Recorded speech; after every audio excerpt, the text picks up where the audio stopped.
नमस्कार. आज या ठिकाणी मला काय बोलायचं आहे, पण फेमसाठी नाही, लाईकसाठी नाही आणि सबस्क्राईबसाठी पण नाही, तर या देशातील नागरिकासाठी. मित्रांनो, एक गोष्ट लक्षात ठेवा, या देशाचा नागरिक हा सर्वसामान्य नाही.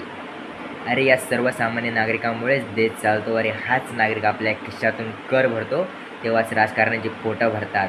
हे लोकं काय कुठं काम करायला जात नाही. सर्वसामान्यांच्या पैशाने ज्यांची घरं चालतात, त्यांना भ्रष्टाचार करता येतो आणि म्हणतात काय देशाचा नागरिक सर्वसामान्य आहे. या देशाचा नागरिक हा सर्वसामान्य आहे कारण तो घाबरतो इथल्या सरकारला, तो घाबरतो इथल्या प्रशासनाला आणि तो घाबरतो कारण इथलं प्रशासन, इथलं सरकार आवाज उठवल्यावर आपल्याला जिवंत सोडणार नाही म्हणून. अरे, सरकारची सर्वसामान्यांना मारणे इतपत हिंमत येते आवाज उठवल्यावर, तर विचार करा इथल्या सर्वसामान्य सरकारचा किती गुलाम झाला आहे त्याची. सर्वसामान्यांना भीती वाटते, बोलायची भीती वाटते ना भीती बोलायची. ही भीती घालवायचा एकच उपाय, काही चूक वाटत असेल तर बिनधास्त बोला आणि 4 फटके दिलं कोणी तर 5 परत द्या. कोणत्याही पक्षाचा नेता असो, कोणताही पक्ष असो, आपली काही चूक नसताना भर चौकात मारत असेल आणि आपण त्याचा विरोध पण नसेल करत, तर काय फायदा? काय फायदा या लोकांना निवडून देण्याचा? सनसनीत 2 काना खरडवून द्या, मग तो कोणीही असला तरी चालेल. मरणाला भीताय तुम्ही.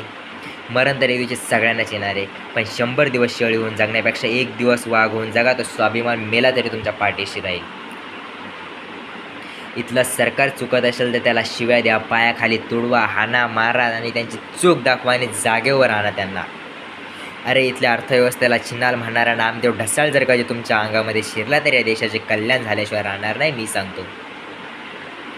तुमचे कल्याण करण्यासाठी कोणता देव पृथ्वीवर येणार नाही, कारण देव फक्त तिथेच जातो जिथे कल्याण झालेलं असतं. ज्या ठिकाणी कल्याण झालेलं नसतं त्या ठिकाणी देव कधीच येत नाही. आणि यासाठी संत गाडगेबाबा म्हणतात,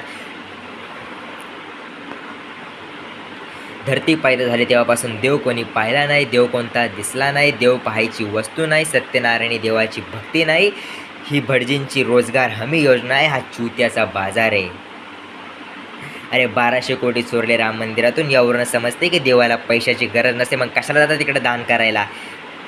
देव माणसामध्ये शोधा रे. आणि या सरकारचं चुकत असेल तर त्याला जागेवर आणा.